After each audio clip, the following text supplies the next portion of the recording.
Bienvenidas y bienvenidos a otro episodio de nuestro podcast Después del Antes. Esta vez vamos a hablar sobre un tema que puede ser muy difícil para la gran mayoría. Para mí lo fue cuando me tocó vivirlo con mi familia. Hace 10 años mi papá murió de cáncer. Y en aquel momento, cuando nos dieron el diagnóstico, yo le pregunté a Dios por qué. Y me enojé muchísimo. Entonces, después con el tiempo, fui comprendiendo muchas cosas.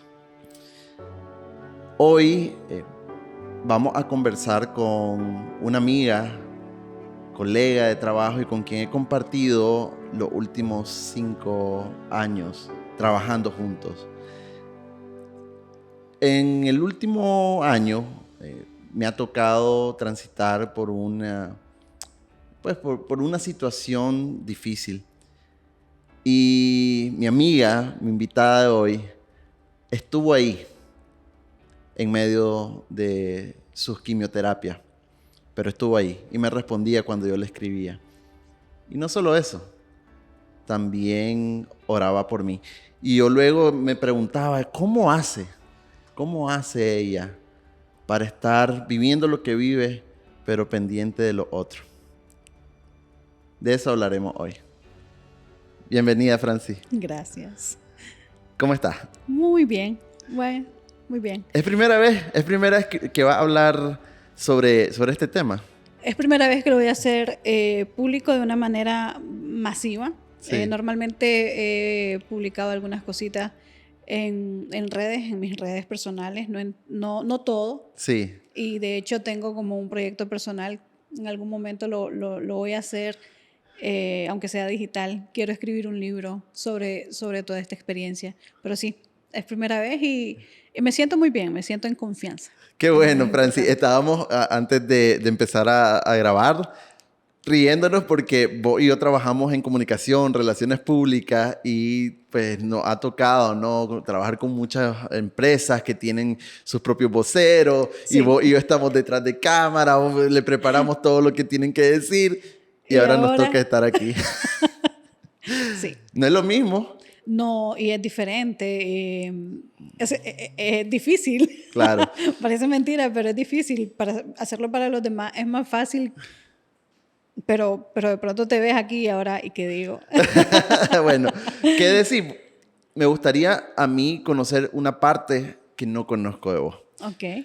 Contanos sobre Franci de niña, tu familia. Porque, como dije al inicio, varias veces me pregunté, Francis, ¿cómo tenía ese corazón dispuesto a ayudar a alguien más cuando vos estabas también pasando por algo mucho más difícil?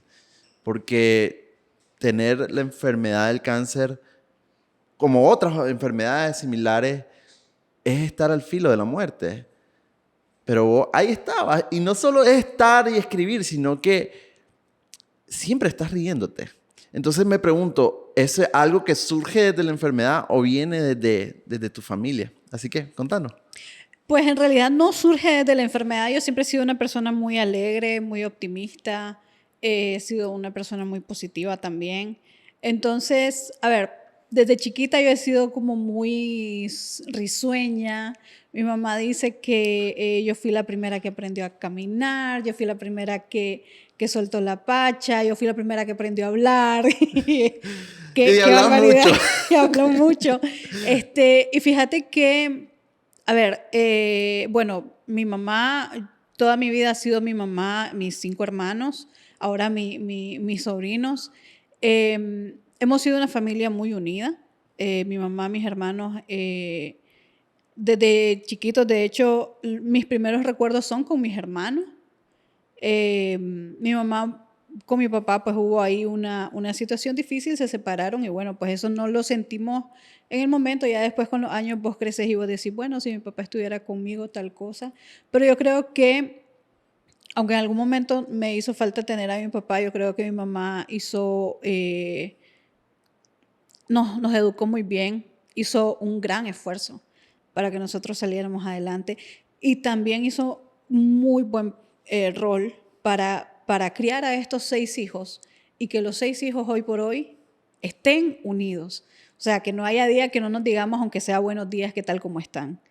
Y siempre, siempre hemos sido, bueno, yo soy la segunda, tengo un hermano mayor, yo soy la segunda, somos 3 varones, 3 mujeres. Y es súper bonito, cada uno tiene como una afinidad con uno específicamente, pero todos nos llevamos súper bien entre todos. Claro. Hay uno que está fuera del país, que ha sido como, es mi hermano menor, me hace muchísima falta, pero está bien y yo creo que mientras todos estemos bien, estamos bien. Qué lindo lo que decís. Mis 2 hermanos mayores, yo soy el tercero, o sea, el menor de 3 hermanos, varones todos, ¿va? Y ellos, por pues, las circunstancias de vida, se tuvieron que ir del país. Y yo me quedé acá solo. Pero me quedé con mi mamá y vos estás diciendo que tu mamá jugó un rol muy importante para mantener a la familia unida, aun cuando pues, hubo la ausencia de tu papá. Sí, y fíjate que de hecho, por condiciones, por circunstancias de la vida, mi mamá empezó a trabajar en el extranjero también y hubo esa separación y es Se quedaron increíble solo los 5 y acá, nos los quedamos 6. 6 solos acá, Y pero ya entonces, estábamos grandes, ¿qué ya edad? estábamos grandes, a ver, pues yo ya tenía 23, 24 años, Claro, ya, ya está adulta, seguramente sí, ya... Bueno, el menor. vos estudiaste comunicación, ¿no? Sí, de hecho ya estaba en la carrera. Yo cuando a mi mamá le tocaba, al inicio era viajar e irse como por 2 meses, Sí. luego regresar, pasar más tiempo acá, luego irse. Y Y en aquel momento solo era el teléfono, ¿verdad? Y llamadas cada sí, 2 o y 3 el días. correo electrónico. Ya Entonces había ya correo. había correo Cierto, bueno, vos y yo electrónico. tenemos la misma edad, ni Sí, que sí, fuéramos sí, tan viejos. sí. Sí, Ajá. ya había correo electrónico. Entonces antes era por el correo electrónico o por el teléfono. Y Sí, ya después nos fuimos como, a ver, por decirlo de alguna manera, acostumbrando, ¿no? Comenzás a vivir claro. y aprendes a vivir con esto. Pero aunque a ella le ha tocado en los últimos 9, 10 años estar fuera, antes era menos, ahora es más seguido, la comunicación siempre se mantiene y la unión siempre está. Por eso te digo que ella ha hecho una gran labor, porque incluso fuera es como, aquí estamos, y en cualquier momento respondemos y en cualquier Que momento nos contestamos, etc. yo valoro hasta ahora eso, que mi mamá siempre fue como la que quiso, ¿no? Que la familia, después de la muerte de mi papá, se mantuviera unida. Pero como es uno, ¿verdad? Que prioriza muchas Sí, otras cosas antes que ese origen familiar, porque uno pues, ya crea su familia, tiene sus hijos, sí, pero ¿qué pasa con los hermanos, con los padres? Qué importante. sí. Francis, ese rol que de cierta manera asumiste, ¿no? De estar como liderando la casa cuando no estaba tu mamá, ¿crees que impactó de cierta manera en quién sos hoy? Sí, totalmente. Eh, cada quien, mi hermano mayor y yo, cada uno de nosotros lo vimos de diferente manera, lo vivimos de diferente manera. Los dos éramos los responsables de llevar el hogar cuando mi mamá no estaba. Los dos teníamos responsabilidades diferentes y cada quien cumplía esas responsabilidades. Eh, y como lo vemos desde ópticas diferentes, él lo ve desde su rol de varón, yo lo veo desde el mío de mujer. Fíjate que sí esa fue como una de las partes que me ayudó y que yo recuerdo, y si volteo a ver, yo digo, sí, yo vengo de ahí. O sea, yo era, y sigo siendo, ¿no? Que la ordenada, que la metódica, que la que lleva En las... serio, no lo he Totalmente. notado.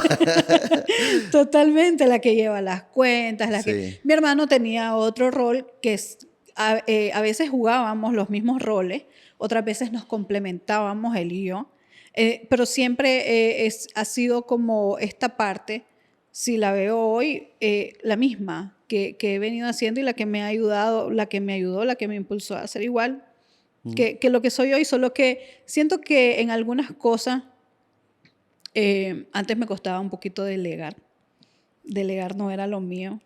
Yo decía, si las cosas las hace otra persona, no las va a hacer como yo quiero. y las cosas se tienen que hacer como yo quiero.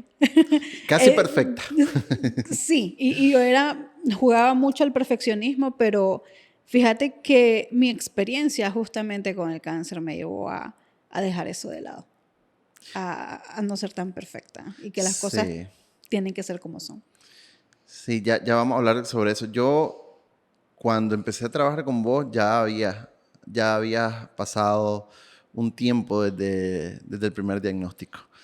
Y ahí Ya, sí, empecé a ver, o sea, a conocerte más en el día a día de trabajo, ¿verdad? sí. Y no puedo diferenciar eso que decís.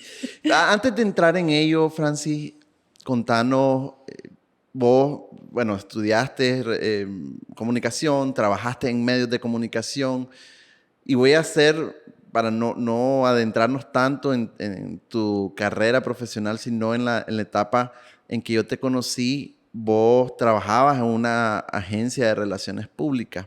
Sí, Allá por 16. 2016 fue que nos conocimos. ¿Vos ahí ya estabas casada? Sí, Contanos un sí. poco, ¿cuándo conociste a tu esposo? Porque es importante en tu Sí, historia. sí, totalmente.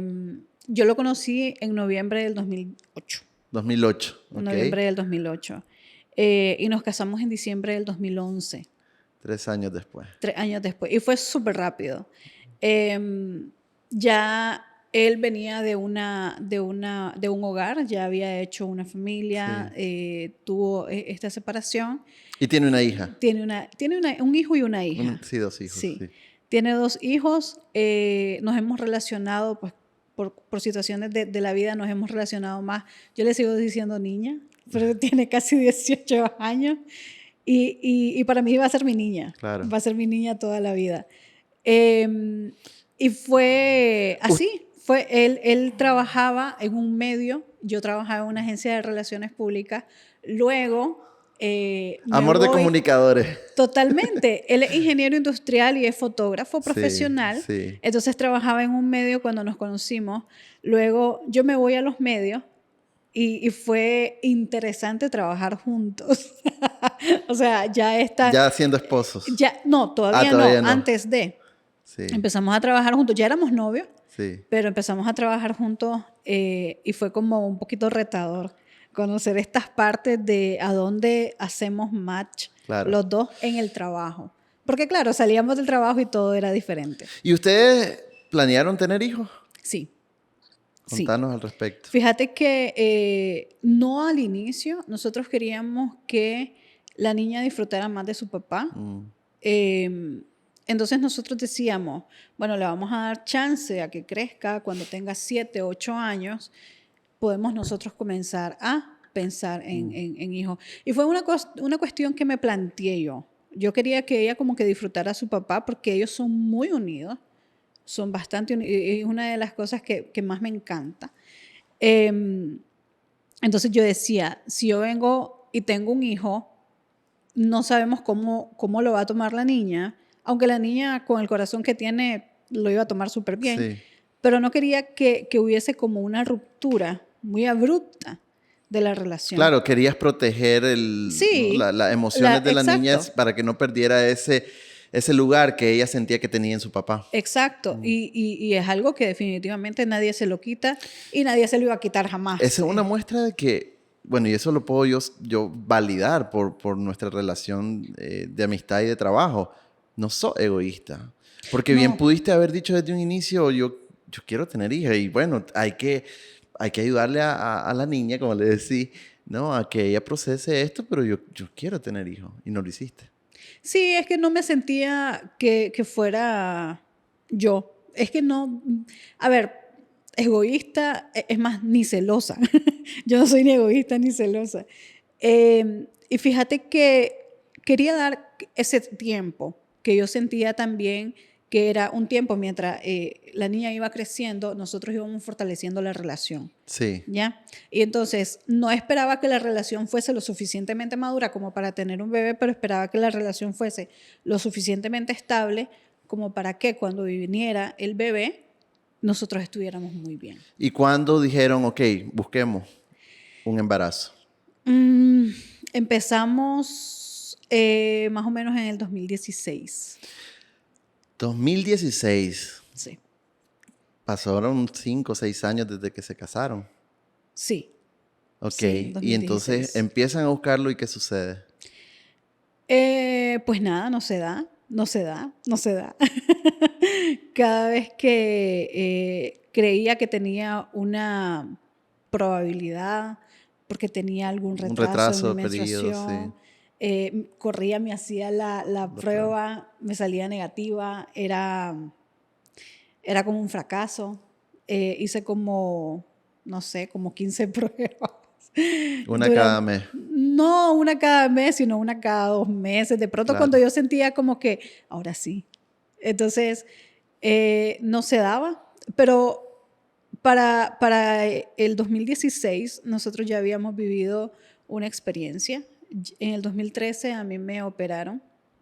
Me quitaron la mitad de mi sistema reproductor. Me quitaron una trompa, me quitaron la mitad de un ¿Por qué? ovario. Porque a mí me detectaron un quiste gigante y un tumor complejo. Entonces me quitan una trompa de falopio, me quitan la parte de un ovario y me dejan la otra parte normal. Entonces, en el 2016, nosotros cuando empezamos a tener esta oportunidad de buscar un bebé, me operan nuevamente porque vuelvo a tener un quiste con características similares al primero. Y como ya tengo este antecedente, los doctores me dicen tenemos que protegerte, entonces vas a operación nuevamente, tengo que esperar otro año y luego volvemos a intentar a tener bebé. Te estoy hablando que fue ya, la segunda operación fue en septiembre del 2016, entonces ya en el 2017 empezamos a buscar y luego ahí es donde ya viene la historia que te comentaba. ¿En qué mes vos empezás a notar algo raro del 2017? Fíjate que fue a finales de 2017, yo empiezo a ver que tengo irregularidades en mi menstruación, pero yo no, no me empapaba, yo no tuve ese sentido de ir a buscar información. Al inicio porque yo no quería leer algo que me significara algo negativo. O sea, si me van a dar una mala Estabas en noticia. negación de que podía, después de 2 experiencias, 2 operaciones, de que podía ser peor de lo que había sido. Y no quería una mala noticia. Lo Okay. que no quería era que me dieran una mala noticia. Y para mí la mala noticia era que me dijeran que yo no podía tener hijos. Entonces no Aún busqué. sobre la posibilidad de morir. Pues tampoco creía que iba a morir, porque yo lo Okay. que sentía era que esos días en los que yo tenía como pequeñas hemorragias eran parte de mi menstruación. Entonces yo lo que decía era, seguramente como no sangré tanto ayer, por eso es que estoy sangrando el doble hoy. Y bueno, y así la terminaba. Terminaba mi periodo, venía el otro tal vez no había este episodio de hemorragia, sino que 2 más o 3 adelante. Como o sea, venía un periodo normal, luego venía un periodo que tal vez tenía un día de episodio, luego venían 2 periodos normales y así íbamos, ¿no? Y en ese interín también buscábamos un bebé. Pero yo obviaba la parte de que eso podía estar afectándome, de que esos periodos de hemorragia podían estar afectándome. Y ya fue hasta como en el 2018 que yo dije, bueno, pues vamos a buscar al doctor porque ya tuve un periodo de hemorragia un poco más fuerte y a esto no es bonito, ¿no? Hay que ponerle atención. Carlos siempre fue la persona que me decía, anda al doctor. Y yo no, es que no quiero que me digan algo. Pero entonces, ¿cómo lo vamos a saber si no vas? Hasta que se dio un asunto a finales de 2018. Yo tuve una situación de hemorragia bastante fuerte. Fui al doctor. Casi de emergencia. Fui de emergencia, de hecho. Fui de emergencia. Me dijeron que podía ser un pólipo, que me lo tenía que extraer al mes siguiente. Al mes siguiente el pólipo no estaba. Me mandaron a hacer unos exámenes y ahí fue cuando me indicaron que yo tenía engrosamiento de endometrio, que es tener una cantidad de sangre fuera de lo normal en el endometrio. Y empezamos un tratamiento, ya te estoy hablando de mayo del 2019. Yo me acuerdo que yo le pregunté al ginecólogo si yo podía tener hijos, porque el engrosamiento del endometrio es porque mis hormonas, yo tenía más de una hormona que de la otra. Okay. Entonces eso me lo estaba impidiendo, eso me estaba generando el engrosamiento de endometrio y por ende pues me estaba impidiendo quedar embarazada. Entonces yo le pregunté al doctor y me acuerdo que le dije, doctor, yo quiero tener hijos. Yo quiero que usted me diga si voy a tener hijos. Y así como que usted me tiene que decir. Entonces me dice, bueno, me dice, pues vamos a empezar este tratamiento que es de 3 meses. Y me dice, cuando vos empeces a tener, a estabilizarte, vos podés quedar embarazada. Yo me acuerdo que pegué un brinco en el consultorio y yo Eso dije, te alegró, te dio esperanza. totalmente. Y te estoy hablando de mayo del 2019 y entonces yo le dije a mi esposo, teníamos planes de casarnos por la iglesia, no lo habíamos hecho. Entonces yo le dije a mi esposo, si con este tratamiento yo puedo quedar embarazada, nos casamos ya. Entonces, bueno, pero tenemos que esperar, vamos al suave. Y ahí estábamos pensando incluso casarnos en diciembre de ese año. Pero en el proceso en el que yo estoy tomando este tratamiento, me detecto un quiste en una de las mamas, me voy al doctor, me suspenden el tratamiento, me mandan a otra consulta ginecológica, la doctora me explica que todavía tengo engrosamiento de endometrio, me manda a otro tratamiento y el 22 de julio de ese año yo pasé 5 horas de hemorragia. Y cuando llamé a mi esposo me dijo, bueno, ya pasó por vos, estate lista. Estaba trabajando, estaba en la oficina, él pasó por mí, me llevó al doctor y ahí fue que me dijeron que me tenía que quedar internada para hacerme un legrado uterino aspirativo. Antes de la medianoche de ese día me estaban haciendo el legrado. Yo estaba sedada totalmente cuando la doctora salió para hablar con mi esposo y con mi mamá y decirles que había un tejido que a ella le llamaba mucho la atención y que le levantaba sospechas de cáncer. Pero que no me dijeran nada, pues porque yo sí soy sensible y entonces voy a andar pensando si sí, si no, y que pues no valía la pena, que mejor esperáramos la biopsia. Mi mamá y mi esposo fueron herméticos, nunca me dijeron nada, nunca, ¿Sospechaste algo o vos no viste cuando la jamás. doctora habló con ellos? No, yo nunca, o sea, Okay. yo estaba en la sala en el quirófano, ¿no? Sí. Donde me hicieron Okay. el legrado y mi mamá y mi esposo estaban en sala de espera. Sí. O sea, jamás me di cuenta, nunca me di cuenta. Cuando la doctora me llama y me dice, Francis, te quiero ver, yo, ok, está bien, veámonos. Entonces, el 6 de agosto de ese año, 2021. 19, 2019, perdón. voy con mi esposo y me acuerdo que la doctora es un ángel para mí, ella es muy cándida, muy linda. Me dice, lamentablemente se confirmaron mis sospechas y como yo no sé nada, solo siento que mi esposo se me acerca y me pone las manos acá y me dice todo va a estar bien. Y yo, ¿y de qué? Entonces fue cuando me dijo que tenía cáncer de endometrio en etapa 1. Que cuando vos lo escuchás es como muy surreal. O sea, que te digan que tenés cáncer es como, ¿y de dónde? O sea, yo en ese momento no caía. ¿Y de dónde? Entonces, bueno, ella me dijo pues que era cáncer en el endometrio, que tenían que operarme y caigo como en un momento de llanto por una incertidumbre, porque no sé qué puede pasar. Y cuando ella me dice, necesito terminar de darte el diagnóstico, yo le digo, y es que hay más. Sí me dice, es que te tengo que decir que ahora sí vas a poder ser mamá. Y recuerdo que yo le dije, yo de este cáncer no me voy a morir. Voy a morir porque usted me está diciendo que no voy a poder ser mamá. Porque sí. Tenía un anhelo muy fuerte. Tenía unas ganas muy fuertes de ser mamá. Y no se pudo. Me acuerdo que ella me dijo, necesito que mantengas ese optimismo, necesito que sigas sonriéndole a la vida, necesito que sigas siendo alegre.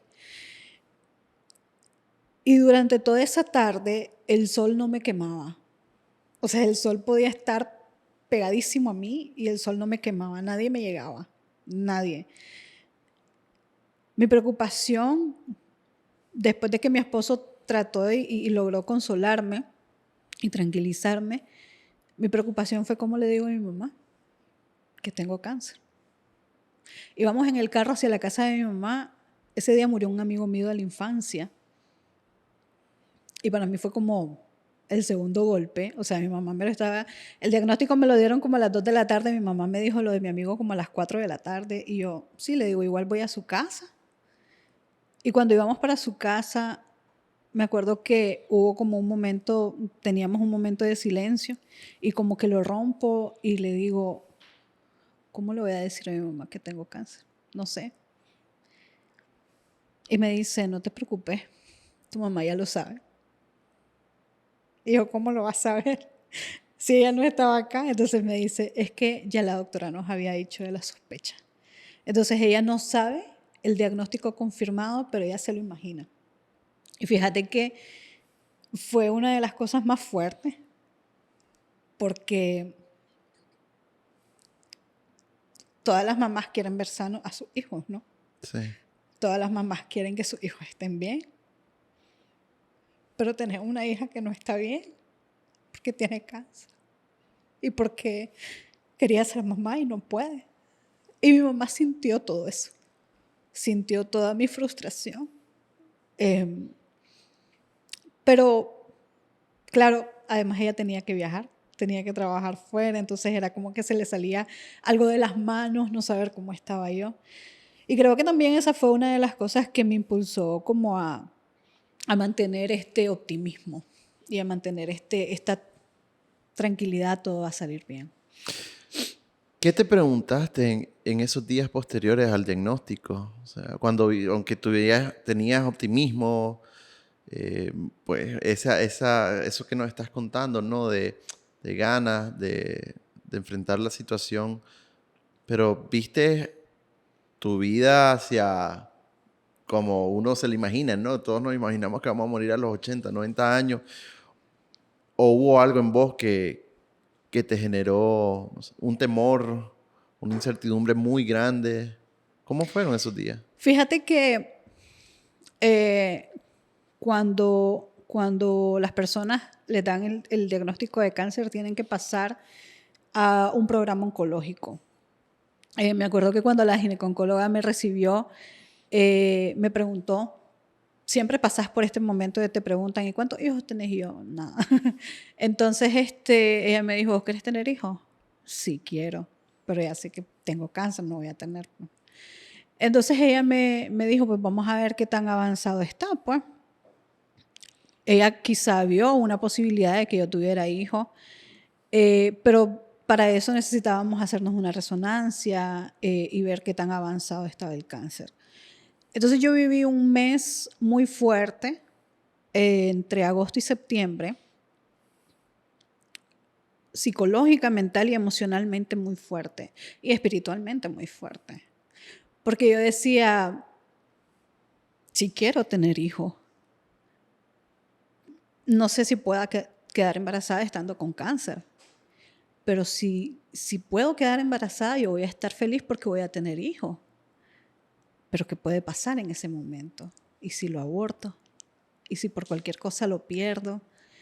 Y era muy difícil pensar en que sí quiero, pero ¿y si pasa esto? Entonces, y volvemos a lo mismo, era como anteponerme a ese sueño, a ese anhelo. Y después, en algún momento yo pensé, ¿y si tengo hijos y me muero? ¿Carlos se va a quedar con el bebé? O sea, yo sé que lo va a amar, es su hijo y todo, pero el bebé no va a tener mamá. O sea, entonces, cosas como esas que yo estaba en esa lucha, ¿no? Yo en ningún momento le dije a Dios, ¿por qué yo? Alguien me preguntó, ¿vos le preguntaste a Dios por qué yo? No, no tengo por qué. Ya Él me dio la vida, ya Él me tiene aquí, Él ya sabe por qué. Y si Él sabe de antemano todo lo que yo voy a vivir, Él sabrá qué está haciendo. Sí me duele, no ser mamá, cuando ya se confirmó que el cáncer había avanzado al miometro y tal, ya se confirmó que yo no iba a poder ser mamá. Sí me duele, hasta hoy me duele.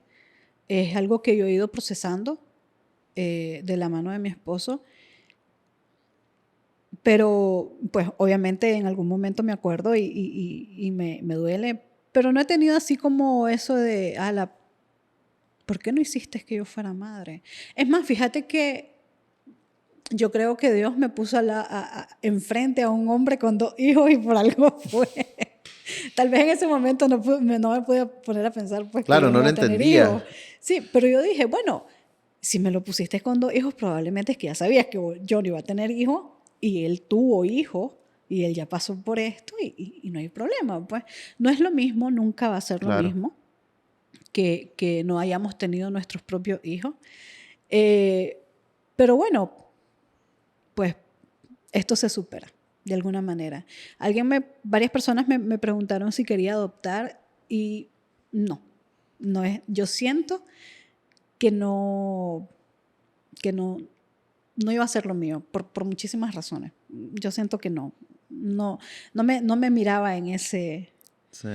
en ese Y vos lugar. pasaste, obviamente, un proceso, ¿no? De aceptación en paralelo también a que tenías que cuidar tu vida. Sí, Porque estaba el diagnóstico, ¿no? El doble diagnóstico, y vos lo decís muy bien.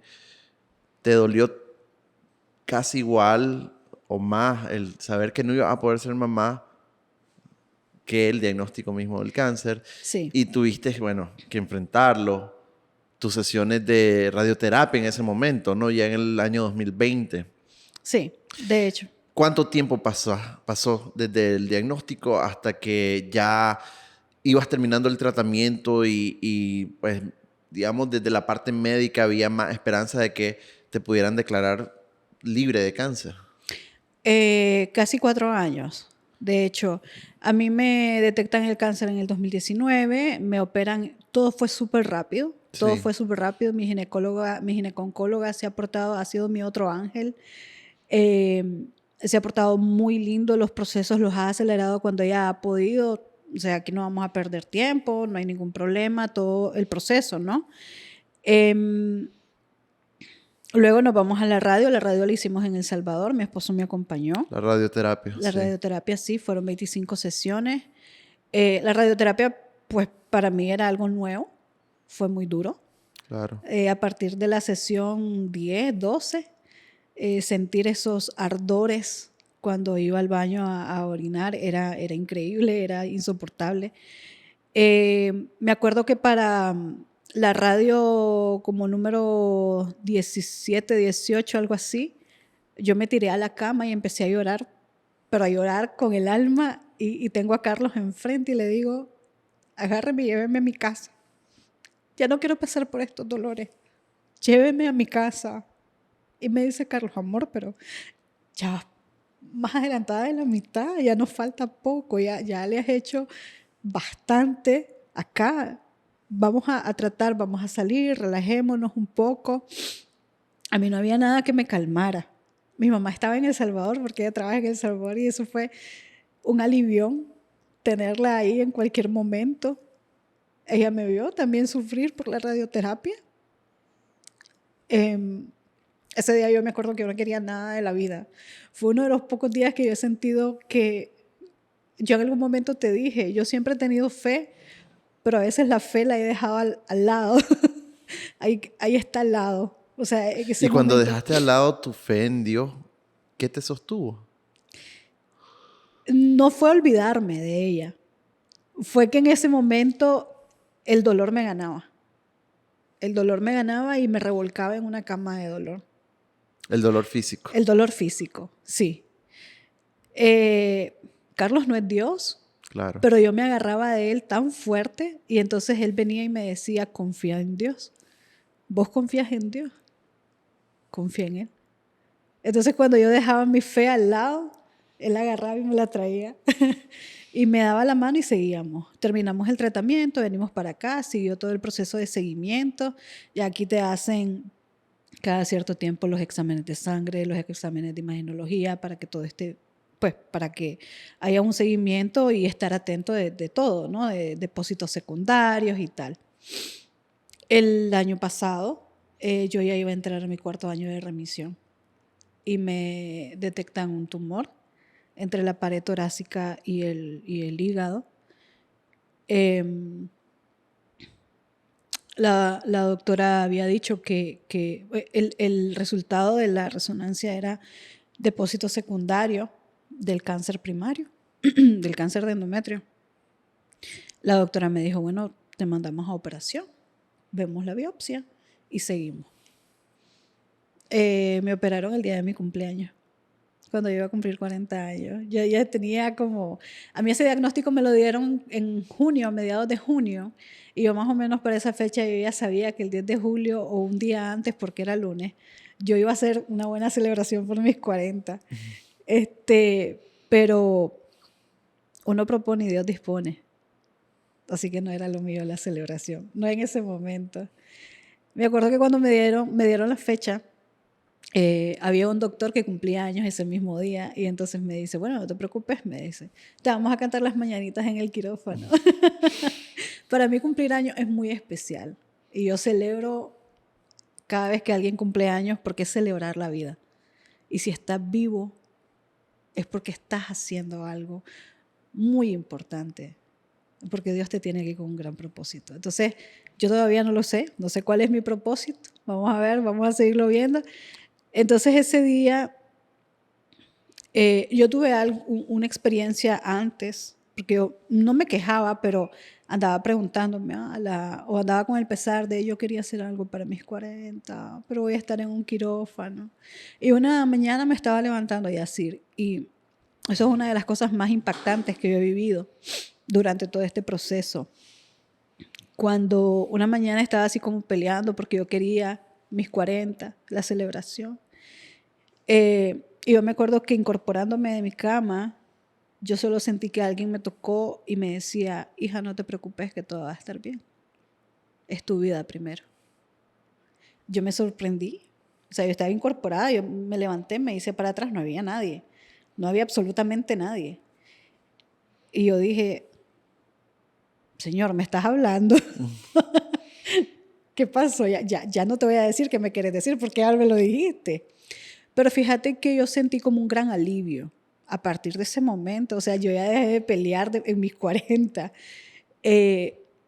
Sentí un gran alivio y cuando me terminé de incorporar, yo dije, hombre, vámonos al quirófano. No hay ningún problema. Todo va a estar bien.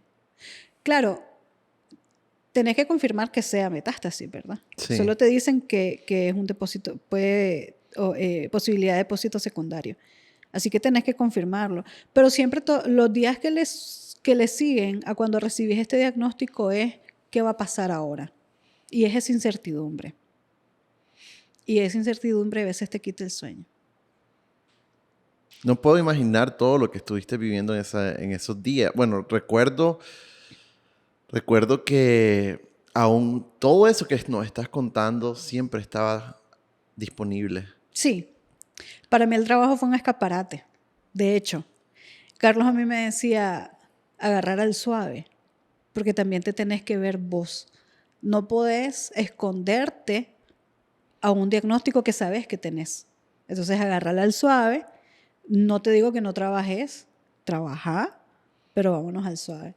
Entonces, siempre lo que hacía era como, este fin de semana vamos a ir a tal lado, este fin de semana vamos a ir al otro. Mira, en la noche no me hagas nada porque vamos a hacer tal cosa, vamos a ver películas, o sea, lo que sea. Siempre había como ese momento de entretenerme en otra cosa, que no fuese trabajo. O sea, yo me levantaba, trabajaba, comía, trabajaba, volvía a comer, trabajaba. Pero siempre hubo como, Carlos siempre me buscó esos momentos de distracción y varias veces hablamos de la situación. Entonces, nunca negué que tuviera cáncer de endometrio en etapa 1. Sí me dolía hablar que yo no podía ser mamá. Hablábamos sobre ese tema. Un día yo le dije, déjeme. Si usted me quiere dejar porque no voy a poder ser mamá, no tengo problema. Yo quiero que vos seas feliz. Y si querés tener otro hijo, no te quiero quitar eso. Y Carlos me dijo, yo no estoy con vos por hijos. Yo estoy con vos por la persona que sos. Y me ayudó mucho. Porque fue un día que yo dejé como de... Empecé a aliviar esa gran piedra, esa mochila que tenía llena de piedras. Al final, aunque a él le dolió que no tuviéramos hijos, a quien más le dolía era a mí, pero tampoco podía yo tener eso como siempre, andar con eso de, es que no tuve hijos, es que no tuve hijos, es que no tuve hijos. La vida sigue. Algo que admiro de tu esposo es que siempre está acompañándote y no siempre está donde debería. Decir, nosotros le decimos, vení, quédate aquí con nosotros y siempre yo le espero, yo le espero, Sí. yo le espero. Y ahora que contás eso, no solo admiro cómo es, sino que al final todo eso que hace es la definición en la práctica del amor. Sí, sí, es un hombre con mucha paciencia. Yo le admiro su paciencia. Yo no tengo su paciencia. Él me dice, es que con mi abuela y mi tía abuela, yo gané mucha paciencia. Él vivió con su abuela y con su tía abuela toda su vida. Entonces, Sí, todos los momentos que vivió con ellas le ayudaron a forjar esta personalidad, este carácter, esta paciencia, ese ser que es hoy, pues, y que yo siento, yo muchas veces le he dicho, Dios sabía lo que hacía cuando nos presentó. Franci, hoy te vemos con un pañuelo. Sí.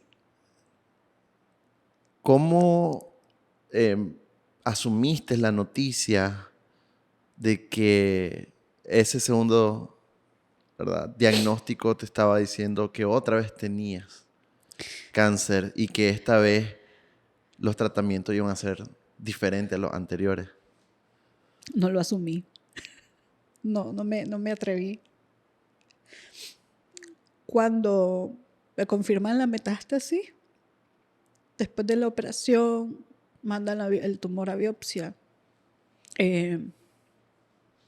Y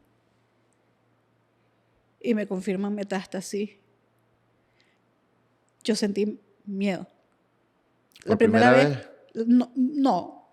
A ver, la primera vez fue, tenés cáncer, tuve miedo, pero todo estaba dirigido a que yo no iba a tener hijos. Entonces Sí. era como esa parte de... Del duelo por del no duelo ser por no mamá. ser mamá, exacto. En esta segunda parte, 4 años después, que te digan que tenés metástasis es como, ¿qué pasó? Claro. ¿Qué pasó aquí? ¿En qué fallé? ¿Qué no hice? Y ahí sí tuve miedo. Ahí sí ya no tenía como otro diagnóstico sobre qué pensar. Ahora sí era pensar en la metástasis. El tumor fue positivo a metástasis y la biopsia indicaba invasión linfovascular presente.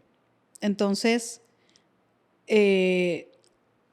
había probabilidad en el torrente sanguíneo, ¿no?, de que anduvieran células cancerígenas, y por eso es que la metástasis, por eso es que me mandan a quimio.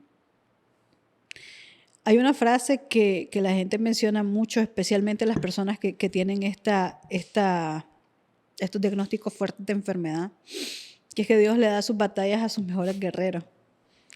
Y fíjate que al inicio a mí me molestaba porque yo decía... Yo no quiero ser una guerrera, quiero estar libre de cáncer nada más. No, pero también porque decía, no, yo ya salí del cáncer, o sea, a mí me operaron, hice el Claro. radio y todo bien. Pasé 4 años, todo bien. Así que no, tranquilo. Yo creo que no soy una de sus guerreras más fuertes, o sea, yo creo que hay gente más fuerte todavía. Pero la metástasis y la quimio después a mí me hicieron recordar que soy humana y me demostraron la parte vulnerable de la Francis. Y eso fue duro. ¿Cuál era la parte vulnerable de Franci? La vulnerabilidad en la que me encontré con mi primera quimio.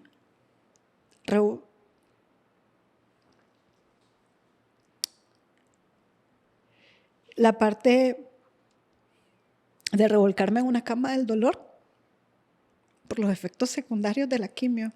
Porque la quimio es un tratamiento intravenoso que te ponen con esta solución salina, con suero, solución salina, y te lo van colocando como cualquier tratamiento que te colocan intravenoso, Sí. ¿no? Los efectos dependen de las personas, depende del organismo como tal. Mis efectos secundarios yo empecé a sentirlos siempre a partir del tercer día. Entonces la primera quimio, que fue como el 24 de agosto más o menos, los efectos secundarios fueron como, la quimio fue un jueves, los efectos secundarios empezaron un sábado y eran insoportables. Eran unos dolores en los huesos insoportables, en el No hay cuerpo. anestesia para eso. No, puedes tomar pastillas y las pastillas te ayudan muchísimo. Pero cuando del periodo entre una pastilla y otra, cuando vos empezás a sentir, yo me acuerdo que ese sábado yo me levanté en la madrugada con unos dolores bien feos y yo, ¿qué es esto? ¿Qué pasa? ¿Qué estoy sintiendo? Y ya cuando mi esposo ya amanece y todo, y me levanta y me dice, amor, ¿vas a comer? Y yo no tengo hambre. ¿Y cuándo? Yo, hambre todo el tiempo. Y yo no tengo hambre. Y me acuerdo que en ese momento, yo tengo un tío que es radiooncólogo y mi tía, que es la hermana de mi mamá, me llama y me dice, hija, ¿cómo amaneciste? Y yo me suelto a llorar inmediatamente. Y entonces le digo todo lo que estoy sintiendo en ese momento. A mí me dolía todo. Y tenía de todo. Tenía dolor de cabeza, me dolía el pelo, tenía ganas de vomitar, tenía náuseas, o sea, tenía un montón de cosas. Entonces ella me decía, bueno, prueba tal cosa para tal cosa, tal cosa para tal cosa, tal medicamento para esto. Y yo estoy llorando. Después habló con Carlos y Carlos ya había escuchado todo, pues ya él sabía cómo yo había amanecido también. Y me llama mi mamá. Mi mamá estaba trabajando. Y hay algo que yo hice, que yo le digo a ella que me perdone porque yo no lo hice adrede. Yo lo hice pensando en ella. Me dice, hija, ¿cómo estás? Y yo, bien, súper bien. Pero estaba llorando de los dolores. No podía. Yo estaba llorando de los dolores, pero yo le estaba diciendo que estaba bien a ella. Todos mis hermanos ya sabían todo lo que estaba pasando porque ellos están Claro. acá. Pero yo le estaba diciendo a ella que bien. Porque es que hay dos cosas. Ella está fuera de Nicaragua como tal. ¿Y qué iba a hacer? La pobre. Más que sufrir. Y no quería que sufriera. Claro. Mucho menos que supiera la intensidad por lo que yo estaba pasando. Y así fue la primera, la segunda, mi mamá me acompañó a la tercera y la cuarta quimio, y eso fue un momento duro. Cuando yo pasé los efectos secundarios y ella estaba presente, cuando yo tenía esos dolores, yo sentía, ella solo me miraba y me decía, dámelos, dame esos dolores. Y yo no, prefiero vivirlo yo, usted no, porque son muy fuertes. ¿Cómo le voy a dar a mi mamá este dolor? No, o sea, no se lo iba a pasar. Y tampoco es como que yo quisiera que mi mamá sufriera, ¿verdad? Mis hermanos igual. Mis hermanos, cada uno lo vivió de manera diferente. Mi hermano mayor ya se había ido del país cuando yo empecé la quimio. Mis otros hermanos me acompañaron, desde el mayor hasta mi hermana menor. Todos me acompañaron. Mi hermana menor siempre me daba sus manos, sus brazos y me decía, dale, yo aguanto por vos. Entonces yo la agarraba, la apretaba hasta donde podía porque esos dolores son muy fuertes. Y con la primera quimio a mí se me cayó el cabello. Y esa es otra parte de tener un poquito de humildad. Cuando me dan el diagnóstico de quimio, yo dije, la doctora me decía que solo el 30% de las personas se les caía el cabello. Y yo, bueno, pues quizás estoy en el 70%, no hay falla. Y yo dije, Señor, que se me caiga el pelo antes de que yo vomite, porque en mi vida había vomitado. Me daba miedo. Y entonces, un día, un domingo, me voy a dormir con unos dolores de cabeza que no me los quitaba el medicamento. Me levanto con dolor de cabeza y en lo que yo me estoy sobando así la cabeza y le hago así sobre el pelo, siento un desprendimiento, me veo la mano y veo pelo. Y yo, ¿qué pasó acá? Se me va a caer el pelo. No puede ser. Y vuelvo a meterme la mano, me vuelvo a sobar la cabeza y saco y yo, más pelo. Y mi pelo es crespo, además de que lo tenía largo, es bastante, tiene bastante volumen. Claro, los dolores de cabeza era el desprendimiento del cabello. Fíjate que mis hermanos me acompañaron a pelonearme. Un sobrino mío se peloneó porque yo me había quitado mi pelo. Y yo no sabía lo que había dicho. Cuando yo le había dicho a Dios que mejor me quitara el pelo, que se me cayera el pelo antes de vomitar, yo no sabía lo que decía. Ese momento es duro. Todos somos vanidosos, ¿no? Algún nivel de vanidad tenemos, un 1%, 2%, pero nos vemos guapos, nos queremos ver bien. Puedo. Sí. Esta soy yo.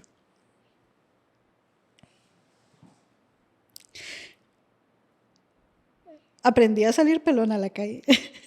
Varias personas se asustaron. Pero esta soy yo. Mi pelo es bello.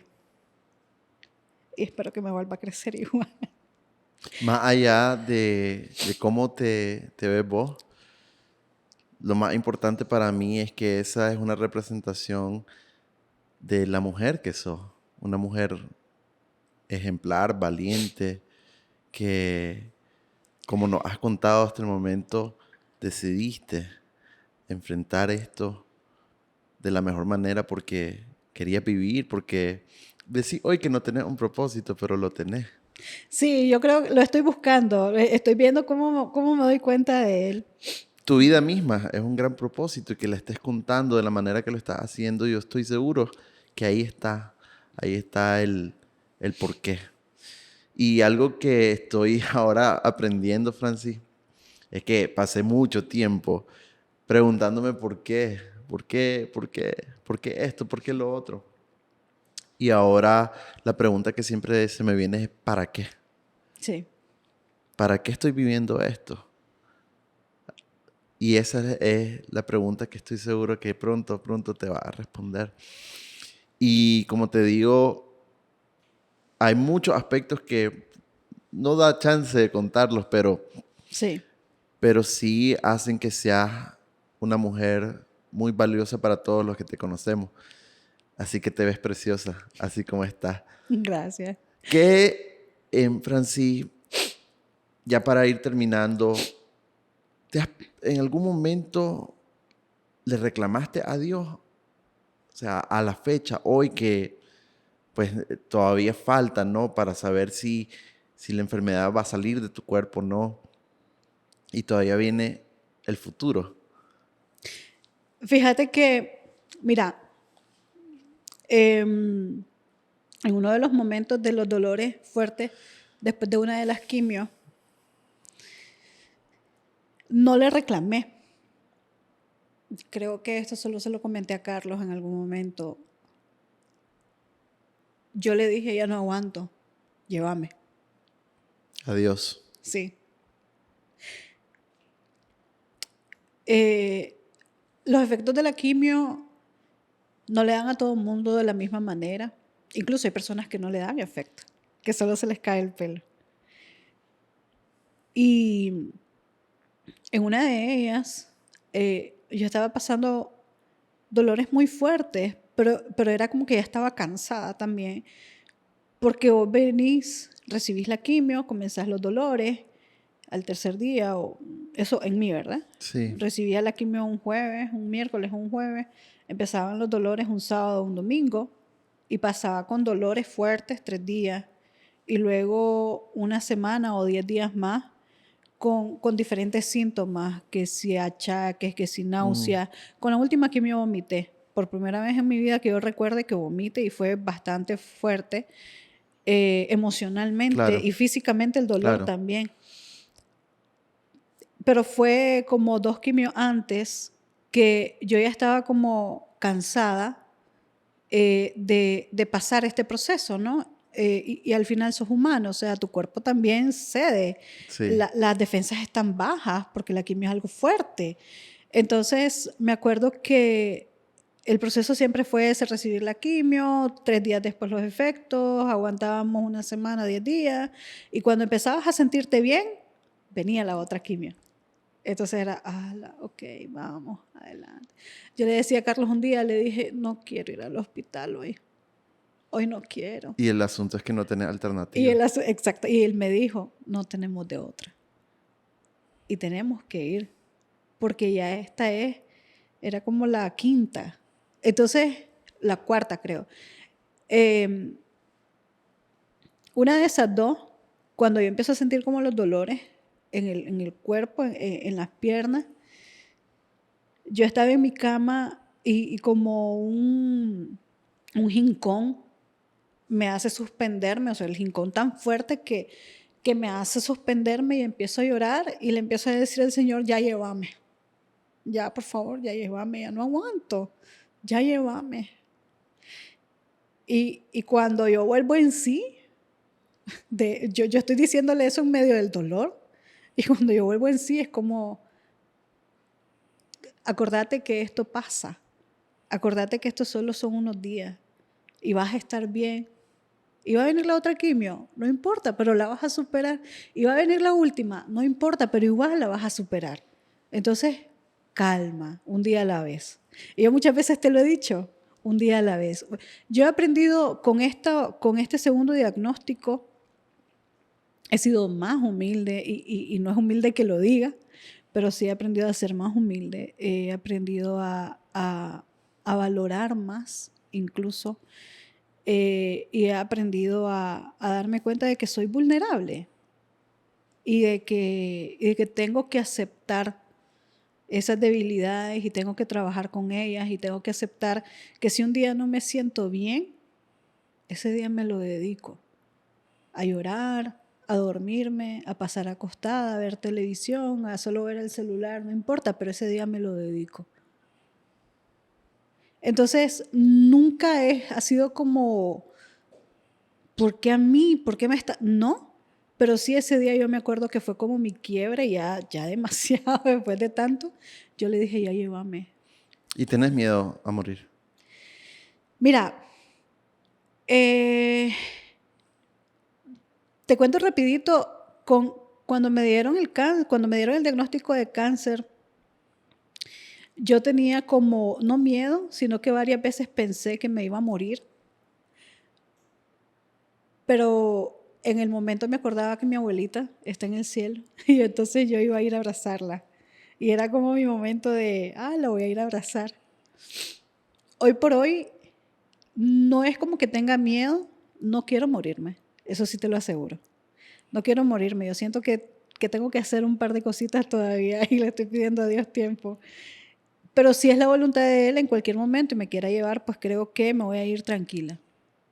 Sí.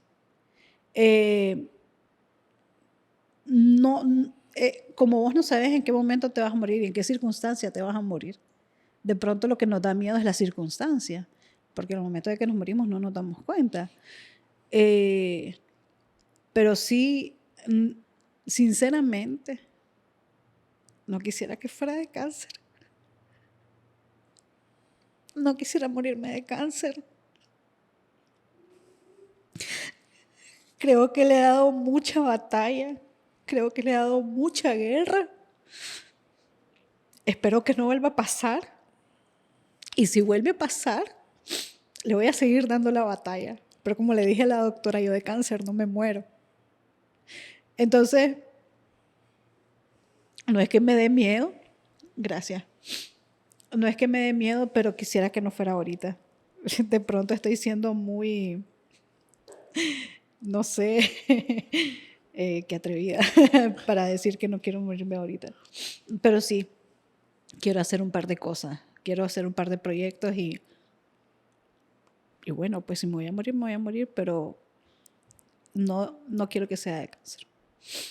Si alguien ha recibido un diagnóstico en los últimos días y no está viendo, ¿qué le diría? Le diría que hay vida después del cáncer. Le diría que va a haber momentos muy difíciles, pero que van a ser pequeños, que van a ser cortos, en comparación con todos los momentos de tranquilidad que vas a vivir después. Hay muchas personas que no mueren de la enfermedad, sino de la tristeza. Y hay otras, pues, que físicamente tal vez su cuerpo no aguanta, ¿verdad? Ya eso es otra cosa, pero hay personas que se dejan morir más por la tristeza. Y cada quien tiene una historia de vida diferente, cada quien tiene red de apoyo diferente. Mi familia, mi esposo, porque estaba conmigo o sea, no se separa para nada, gracias a Dios, lo tengo a mi lado. Mi mamá, mi tía, la que te digo que mi tío radiooncólogo también, a ellos estoy eternamente agradecida. Mis hermanos, por supuesto, mis sobrinos, que son Sí. como mis hijos, eh, mis amistades, vos, todas las personas que me rodean. Yo tengo una red inmensa de amor y de apoyo. Y puchica, no pudiera yo en un espacio como este mencionarlo porque me quedo corta. Y yo sé que no todos gozamos de lo mismo, pero si una persona, incluso estando sola, pudiera y supiera que hay vida después del cáncer, y si yo pudiera decírselo incluso, yo se lo diría. Yo le diría, hay vida después del cáncer. Hay que tener muchísima fe, Yacir. Y hay que agarrarse duro, porque los días son diferentes, totalmente diferentes. Yo soy muy de rezar el rosario. Ando el rosario en mi cartera en cualquier momento que me sienta inundada de intranquilidad, de que esté llena de ruido ambiental y todo, yo cierro los ojos y le pido a Dios que en ese momento me dé como tranquilidad, como sosiego para seguir con lo que estoy haciendo. Entonces, como yo vivo esta fe, todo este tema de mi religión, de mi Sí. fe, de mi espiritualidad también, entonces no todos lo vemos igual, pero creo que eso le diría a las personas. Hay vida después del cáncer. Una pregunta para mí. Una pregunta, ay, fíjate, mira, eh,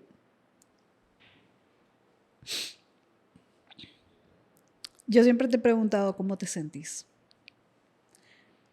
pero más allá de lo que veo, más allá de lo que las personas ven, más allá de la persona que te ve caminando, de la persona que te ve sentado, leyendo, tomándote un café, ¿cómo te sentís? Hoy, aferrado a Dios. Y como le dije a Nayot antes de empezar, qué bonito se siente llegar a tener paz y serenidad. Decir que saber que sea lo que sea que venga en la vida, todo va a ser bueno. Así que así me siento. Y gracias por haber aceptado la invitación, Francis. Como te dije, agradecido por tu vida, por lo que sos. Y ya está haciendo tu propósito. El contarnos esto y el decirnos lo que nos acabas de decir. Gracias. Gracias. Gracias a vos por invitarme y por permitirme abrirme. No quería llorar tanto, yo soy muy llorona. Bueno, no me gusta decir que soy muy llorona. Soy una persona que simplemente deja fluir los sentimientos. Hace muchísimos años no lo hacía, he aprendido a hacerlo y creo que me siento mejor haciéndolo. Y te agradezco muchísimo porque creo que yo estoy segura que muchas personas van a ver esto y tal vez no personas con un diagnóstico de cáncer, tal vez no tantas, quise decir, pero si lo ven, que sepan que hay vida después del cáncer y todas las personas que puedan ver este podcast, que sepan que pueden llegar a esas otras personas, tal vez no con un diagnóstico de cáncer, con otra enfermedad, pero saber que aferrarte a la fe, a la oración, te ayuda muchísimo. Ya eso te quita gran parte de la carga. Gracias, Franci. Y Gracias. gracias a ustedes por haber acompañado este episodio tan sentido y lo bueno es que nos vamos con esa esperanza de que hay vida después del cáncer.